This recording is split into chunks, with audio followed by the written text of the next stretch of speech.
আজ অঙ্কের সমাধান দেখব তথ্য উপাত্ত অধ্যায়ের অনুশীলনী 11 এর 168 পৃষ্ঠার 14 দাগ থেকে। দেখো আমরা এর আগে ভিডিওতে 12 এবং 13 দাগের সমাধান দেখছি। এখন আমরা 14 দাগ থেকে দেখব। দেখো 14 দাগে আমাদের প্রশ্নে বলছে তোমাদের বিদ্যালয়ের অষ্টম শ্রেণীর 30 জন ছাত্রের ওজন কেজিতে নিচে দেওয়া হলো। ক দাগের প্রশ্ন মানের ক্রমানুসারে সাজাও, মানে ছোট থেকে বড় সাজাও। খ দাগের প্রশ্ন উপাত্তের গণসংখ্যা সারণী তৈরি করো। তাহলে আমাদের মানের ক্রমানুসারে প্রথমে সাজাইতে হবে আর খ দাগে গণসংখ্যা সারণী তৈরি করতে হবে।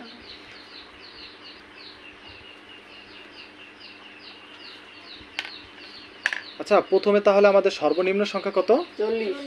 40। এর পরের সংখ্যা কত? 40 আছে। কয়টা 40? 40 ছিলাম 3টা। 40 কয়টা? 5টা। 5টা। এরপরে কত? 42। 42 কয়টা? 4টা। কয়টা? 4টা।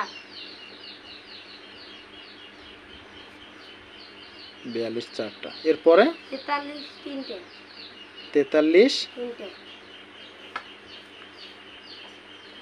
43 3টা। এরপরে 44 3টে। 44 3টা। এরপরে 45 5টা।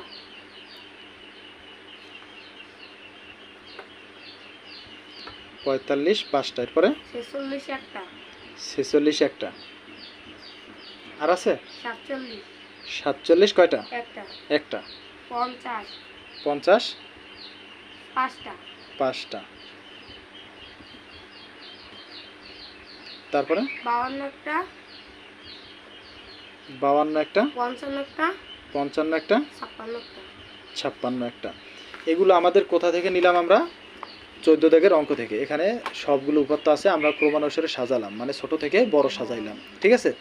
যে 40 কয়টা আছে তাও লিখছি, এরপরে 50 কয়টা আছে তাও লিখছি, এভাবে আমরা সাজাইছি। কি ঠিক আছে?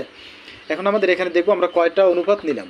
1 2 3 4 5 6 7 8 9 10 11 12 13 14 15 16 17 18 19 20 21 22 23 24 25 26 27 28 29 30। আর আমাদের 14 দাগে 30 জন ছাত্রের কথাই বলা ছিল। তাহলে ক দাগের অ্যান্সার আমাদের শেষ। খ দাগের আমাদের প্রশ্ন করছে যে উপাত্তের গণসংখ্যা সারণী তৈরি করো। আচ্ছা, গণসংখ্যা সারণী তৈরি করার জন্য আমাদের প্রথমে লাগবে কি? পরিসর নির্ণয়, নাকি? তাহলে পরিসর নির্ণয় করতে গেলে লাগবে সর্বোচ্চ মান। তাহলে সর্বোচ্চ মান আমাদের কত? 56। কারণ আমরা এখানে ক দাগেই পেয়েছি। এবং সর্বনিম্ন মান, তোমাদের কারো কোনো সমস্যা থাকলে বলবা যে আমি এখানে বুঝি নাই। সর্বনিম্ন মান কত হবে? 40। সুতরাং পরিসর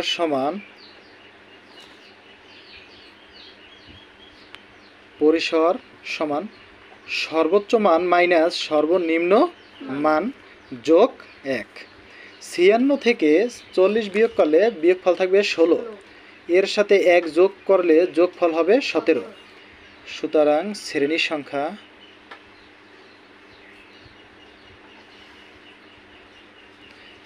সংখ্যা আমরা কিভাবে নির্ণয় করি? পরিসর ভাগ শ্রেণীব্যাপ্তি। এখানে আমাদের শ্রেণীব্যাপ্তির কথা বলা নাই, সুতরাং আমরা একটা ধরে নেব। শ্রেণীব্যাপ্তি আমরা 5 ধরে নেব।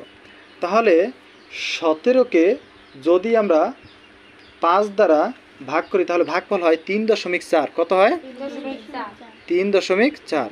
কিন্তু শ্রেণীর সংখ্যা আমাদের দশমিকে হবে না, সেজন্য আমরা পূর্বের সংখ্যার সাথে 1 বাড়াই নেব। 3 আর 1 4। তাহলে আমাদের শ্রেণী কয়টা হবে? 4টা। আর যেহেতু সারণী নির্ণয় করতে বলছে সেজন্য কলাম হবে 3টা। আচ্ছা, তাহলে সর্বনিম্ন সংখ্যা কত আমাদের? 40। তাহলে এখানে লিখব 40। 40 থেকে এখন 5 ব্যবধান সামনের দিকে গুনবো। 40 41 42 43 44। এরপরে 45 থেকে 45 46 47 48 49।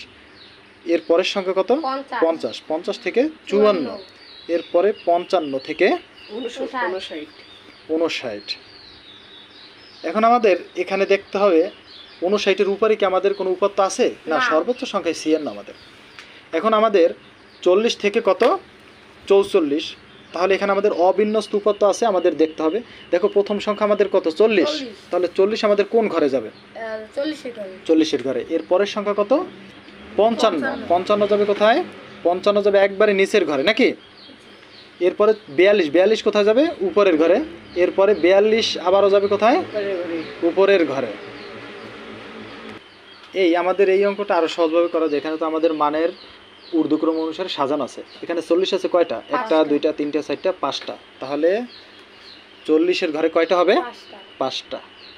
এরপরে 42 আছে কয়টা? 1 2 3 4টা, কয়টা আছে? 60টা। তাহলে 42ও কিন্তু আমাদের 40 থেকে 44-এর ঘরে। তাহলে কয়টা হবে? 60টা নাকি? নিলাম 4টা। এরপরে 43 আছে কয়টা? দেখো 1 2 3। তাহলে 43ও কি 44-এর ঘরে না? এখানে 3টা হবে। তাহলে একটা, এই দুইটা, 3টা, ঠিক আছে। এরপরে কত? 44। 44 আছে কয়টা? দেখো 1 2 3টা, 3টা আছে না? তাহলে এইটা যাবে কোথায়? 44-এর ঘরে। তাহলে 1 2 3। ক্লিয়ার? এর পরের সংখ্যা কত? দেখো 45। 45 আছে কত? 1 2 3 4টা, 5টা। তাহলে 45-এর ঘর কোনটা? এই যে এখানে, এখানে 5টা যাবে। 1 2 3 4 5। এরপরে কত? 46। 46 আছে কয়টা? একটা। 46 যাবে কোথায়? এই ঘরেই যাবে, 45-এর ঘরে। এরপরে আছে কত? 47। 47 আছে একটা, সেইটাও যাবে এই ঘরে। এরপরে আছে কত? 50। 50 আছে কয়টা? 1 2 3 4 5টা। 50 যাবে কোন ঘরে? এই 50-এর ঘরে, 5টা। এরপরে 52 আছে কয়টা? একটা। 52 যাবে কোন ঘরে? 54। এই 50 থেকে 54 ওই ঘরেই। এরপরে 55 আছে একটা, 56 আছে একটা। তাহলে 55 যাবে কোথায় আমাদের?